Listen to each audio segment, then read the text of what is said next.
Hello, welcome teachers club PSC. എല്ലാ പ്രിയപ്പെട്ട അധ്യാപക സുഹൃത്തുക്കൾക്കും ഉദ്യോഗാർത്ഥികൾക്കും ടീച്ചേഴ്സ് ക്ലബ് PSCയുടെ പുതിയൊരു അധ്യായത്തിലേക്ക് സ്വാഗതം. ഓക്കെ, അപ്പൊ ഇത് UPSC. പലർക്കും അറിയത്തില്ലായിരിക്കും, പലരും അപ്ലൈ ചെയ്യത്തില്ലായിരിക്കും. പക്ഷെ ഒത്തിരി വേക്കൻസികൾ നിങ്ങൾക്കറിയാം. നമ്മൾ സെൻട്രൽ ഗവൺമെന്റ് ജോബിലേക്ക് അപ്ലൈ ചെയ്യുമ്പോൾ പ്രധാനമായിട്ടും രണ്ട് സെക്ഷനുകളാണ് വരുന്നത്. ഒന്ന് SSC and second one is the UPSC. അപ്പൊ ഇതിനെക്കുറിച്ച് അറിയാത്തവരുണ്ടെങ്കിൽ, ഇതെങ്ങനെയാണ് അപ്ലൈ ചെയ്യുന്നത്, എന്താണ് ഇതിന്റെ പ്രൊവിഷൻസ്, എന്തെല്ലാം പോസ്റ്റുകളിലേക്ക് വിളിക്കും എന്നൊക്കെ അറിയാത്തവരുണ്ടെങ്കിൽ, അറിയാമെന്ന് ആഗ്രഹിക്കുന്നവരുണ്ടെങ്കിൽ തീർച്ചയായിട്ടും നിങ്ങൾ കമന്റ് സെക്ഷനിലൂടെ ആവശ്യപ്പെട്ടു കഴിഞ്ഞാൽ ഇത് രണ്ടിനെ കുറിച്ചുള്ള ഒരു വിശദമായ വീഡിയോ നിങ്ങൾക്ക് ചെയ്തു തരുന്നതായിരിക്കും. കാരണം ധാരാളം ലക്ഷക്കണക്കിന് വേക്കൻസികൾ എല്ലാ വർഷവും വരുന്ന രണ്ട് സെക്ഷനുകളാണ്. ഒന്ന് SSC ആൻഡ് UPSC എന്ന് പറയുന്നത്. രണ്ടും സെപ്പറേറ്റ് ആണ് വിളിക്കുന്നത്. നിങ്ങൾക്ക് അറിയാം, നിങ്ങൾ സിവിൽ സർവീസ് ഒക്കെ വരുന്നത് UPSC-യിലാണ്. ഓക്കെ, അപ്പൊ അതുപോലെ MTS മുതൽ ലാസ്റ്റ് ഗ്രേഡ് സർവന്റ് മുതൽ ഇന്ത്യൻ അഡ്മിനിസ്ട്രേറ്റീവ് സർവീസ് വരെ വരുന്ന ഒരു സെക്ഷനാണ് UPSC. അതുപോലെ തന്നെ SSC സ്റ്റാഫ് സെലക്ഷൻ കമ്മീഷനിലും അതുപോലെ വേക്കൻസീസ് വരുന്നുണ്ട്. ഒരുപാട് അനവധി ഡിപ്പാർട്ട്മെന്റുകളുള്ള സെക്ഷനുകളുള്ള ഏരിയ ആണ് ഇത് രണ്ടും എന്ന് പറയുന്നത്. അപ്പൊ അതിലെ ഒരു പോസ്റ്റിനെ കുറിച്ചാണ് നമ്മളിവിടെ ഡിസ്കസ് ചെയ്യാൻ പോകുന്നത്. ഇത് മുൻ വീഡിയോകളിൽ ഇതിനെക്കുറിച്ച് പറഞ്ഞിട്ടുണ്ട്, ഒരു വീഡിയോ ചെയ്തിട്ടുണ്ട് സെപ്പറേറ്റ് പോസ്റ്റിന് വേണ്ടി. ആ പോസ്റ്റിനെ കുറിച്ച് അപ്പം union public service commission. Okay, അതിന്റെ പോസ്റ്റിനെ കുറിച്ച് നമുക്ക് ഡിസ്കസ് ചെയ്യാം. അതിനു മുമ്പ് നിങ്ങൾ ഈ വീഡിയോ കാണുകയാണെങ്കിൽ നിങ്ങൾ തീർച്ചയായിട്ടും ലൈക്ക് ചെയ്യുക, ഷെയർ ചെയ്യുക, കമന്റ് ചെയ്യുക, സബ്സ്ക്രൈബ് ചെയ്യുക. എന്തെങ്കിലും സംശയം ഉണ്ടെങ്കിൽ ചോദിക്കുക. അതുപോലെ തന്നെ തീർച്ചയായിട്ടും നിങ്ങൾ ലൈക്കും ഹൈപ്പും ഒക്കെ ചെയ്യണം. കാരണം എന്തിനാണ് നമ്മുടെ വീഡിയോ, വേറൊരു ഉദ്ദേശവും ഇതിനില്ല, റവന്യൂ അങ്ങനെ ഒരു ഉദ്ദേശമില്ല ഈ ചെയ്യുന്ന വീഡിയോകൾക്കൊന്നും. നിങ്ങൾ തീർച്ചയായിട്ടും നിങ്ങളത് ലൈക്ക് ചെയ്യുകയും ഹൈപ്പ് ചെയ്യുകയും ചെയ്യുക. കാരണം ഒത്തിരി സുഹൃത്തുക്കളുടെ ഇടയിലേക്ക്, നിങ്ങളുടെ സുഹൃത്തുക്കളിലേക്ക്, ബന്ധുക്കളിലേക്ക്, എല്ലാവരിലേക്ക് എത്തുന്നതിന് വേണ്ടിയിട്ടാണ്, അത് വീഡിയോ എൻഗേജ്ഡ് ആക്കുന്നതിന് വേണ്ടിയിട്ടാണ്. അതുപോലെ തന്നെ നിങ്ങൾ തീർച്ചയായിട്ടും നിങ്ങളുടെ സുഹൃത്തുക്കളിലേക്ക് ഇത് ഷെയർ ചെയ്യുകയും വേണം. ഓക്കെ, താല്പര്യമുള്ളവർക്ക് ഇത്തരത്തിലുള്ള അപ്ഡേറ്റ്സ് ലഭിക്കുന്നതിന് വേണ്ടി ചാനൽ സബ്സ്ക്രൈബ് ചെയ്യുകയും ചെയ്യാം. പിന്നെ അതുപോലെ തന്നെ നമ്മുടെ വിവിധ കോഴ്സുകളിലേക്കുള്ള അഡ്മിഷൻസ് പ്രോസസ്സ് നടക്കുകയാണ്.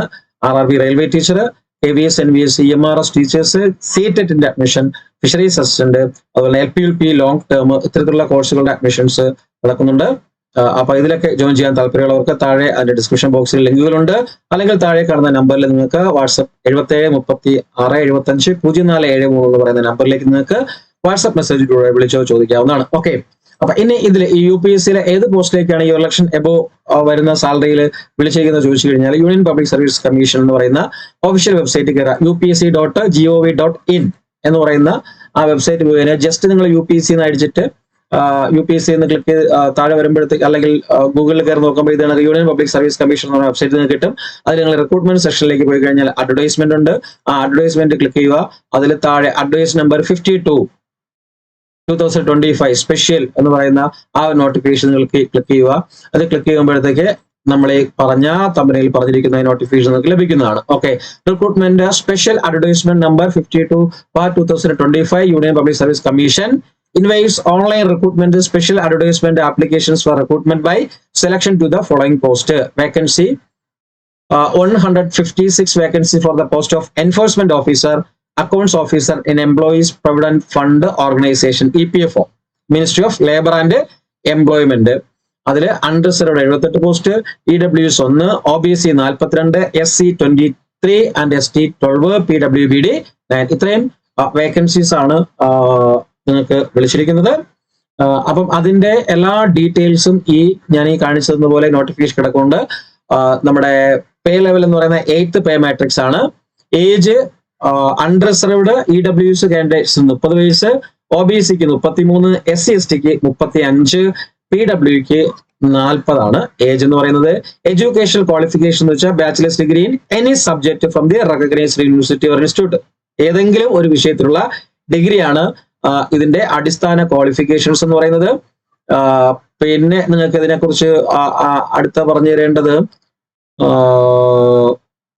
രണ്ടാമത്തതാണ്. ഇത് ആദ്യം നമ്മൾ പറഞ്ഞത് എത്ര പോസ്റ്റ് ആണ്? 156 ആണ്, 156 പോസ്റ്റ് ആണ്. പോസ്റ്റിന്റെ പേര് enforcement officer, accounts officer, employees provident fund organisation എന്ന് പറയുന്ന ഈ പോസ്റ്റ് ആണ്. Okay, 156 vacancies. നെക്സ്റ്റ് രണ്ടാമത്തെ പോസ്റ്റ് എന്ന് പറയുന്നത് വേക്കൻസി നമ്പർ ഇതാണ് 74 vacancies for the post of assistant provident fund commissioner, employees provident fund organisation, ministry of labour and employment, unreserved 32, EWS 7, OBC 28, SC 7, PWBD എന്ന് പറയുന്നത് 3. Okay, of the 74 vacancies 74 vacancies ആണ് നിലവിലുള്ളത്. ഇതിന്റെ age എന്ന് പറയുന്നത് നേരത്തെ പറഞ്ഞതിൽ നിന്ന് ചെറിയ വ്യത്യാസമുണ്ട്. പേ മാട്രിക്സിൽ വ്യത്യാസമുണ്ട്. ലെവൽ 10 ആണ് പേ മാട്രിക്സ് എന്ന് പറയുന്നത്.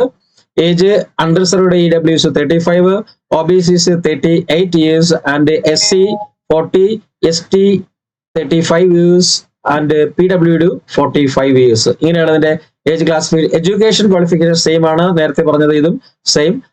Degree of a recognised university equivalent ആണ്, ഏതെങ്കിലും ഒരു ഡിഗ്രി മതിയാവും.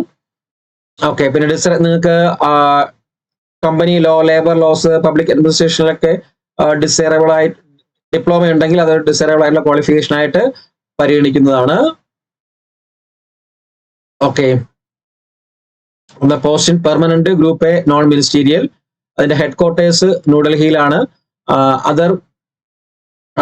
അതായത് ന്യൂഡൽഹിയിലും നിയമനങ്ങളുണ്ട്, ഓൾ ഓവർ ഇന്ത്യ ഉണ്ട് കേട്ടോ. കമ്മീഷനൊക്കെ ആകുമ്പോൾ ഹെഡ് ക്വാർട്ടേഴ്സിലായിരിക്കും നിയമനം വരുന്നത്.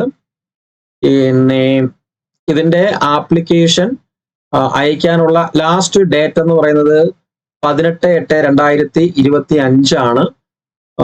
ഇത് ജസ്റ്റ് ഇത് പഴയ നോട്ടിഫിക്കേഷൻ ആയതുകൊണ്ട് ഇതിന്റെ ആപ്ലിക്കേഷൻ അയക്കാനുള്ള ഡേറ്റ് എക്സ്റ്റെൻഡ് ചെയ്തിരുന്നു. 22-ാം തീയതി വരെ ആക്കിയിട്ടുണ്ട്. 22-ാം തീയതി വരെ ഇതിന്റെ ഡേറ്റ് എക്സ്റ്റെൻഡ് ചെയ്തിട്ടുണ്ട്. ഓക്കെ, 22-ാം തീയതി വരെ എക്സ്റ്റെൻഡ് ചെയ്തിട്ടുണ്ട്.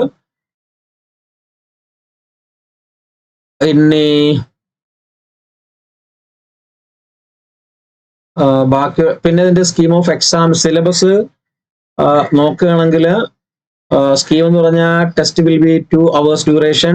A question will carry on equal marks. Multiple choice answers English or Hindi medium നിങ്ങൾക്ക് സെലക്ട് ചെയ്യാം. പിന്നെ there will be penalty for wrong answers. Every wrong answers will carry a reduction 1/3 of the marks assigned to the questions. അല്ലെ, 1/3 ആണ്. 3 തെറ്റിക്കഴിഞ്ഞാൽ ഒരു mark negative ആയിട്ട് പോകും. അതായത് 3 answers തെറ്റിക്കഴിഞ്ഞാൽ 4 mark നിങ്ങൾ നഷ്ടമാകും. 1 മാർക്ക് നെഗറ്റീവും ബാക്കി തെറ്റിയ 3 ക്വസ്റ്റ്യന്റെ ആൻസർ അല്ലെ മാർക്ക് നഷ്ടമായി. If no answer is marked for a questions, there will be no penalty for that questions. Only നമ്മുടെ PSCയുടെ അതേ സംഭവം തന്നെയാണ് നെഗറ്റീവ് മാർക്കിന്റെ കാര്യത്തിൽ വരുന്നത്. സിലബസ് എന്ന് പറയുന്നത് ജനറൽ ഇംഗ്ലീഷ്, അതുപോലെ തന്നെ Indian culture, heritage and freedom movements, development issues, present trends in economy.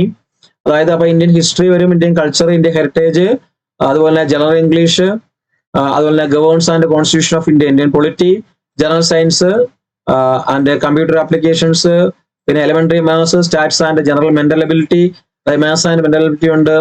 പിന്നെ industrial relation, labour law and social security in India, principles of accountancy, auditing and ഇതൊക്കെ വരുന്നത് ഓരോ സ്പെസിഫിക് ആയിട്ടുള്ള പോസ്റ്റിനാണ് കേട്ടോ, ജനറൽ എക്സാംസിനല്ല. പിന്നെ കറണ്ട് ഇവന്റ്സ്, നാഷണൽ ഇമ്പോർട്ടൻസ് ആണ് main ആയിട്ട് വരുന്നത്.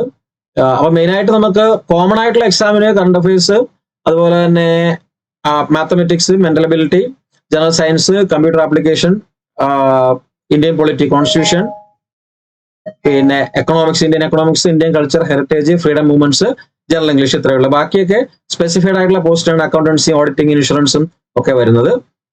ഓക്കെ, ഇനി ഇന്റർവ്യൂവിന് നിങ്ങളെ സെലക്ഷൻ ചെയ്യുന്നത് general and EWS കാറ്റഗറിയിലാണെങ്കിൽ 50 above mark വേണം. OBC ആണെങ്കിൽ 45 എബോ, SC/ST ആണെങ്കിൽ 40 ആൻഡ് എബോ ആണ് വരുന്നത്. അപ്പം ഇനി കേരളത്തിൽ എക്സാം സെന്റർ ഉണ്ടോ എന്ന് വെച്ചാൽ എക്സാം സെന്റർ ഉണ്ട്. കേരളത്തിന്റെ കാര്യത്തിൽ കഴിയുമ്പോൾ കൊച്ചി എക്സാം സെന്റർ ആണ്, കൊച്ചി ഉണ്ട്. അതുപോലെ തന്നെ കോഴിക്കോട്, കാലിക്കറ്റ് ഉണ്ട്, തിരുവനന്തപുരം ഉണ്ട്.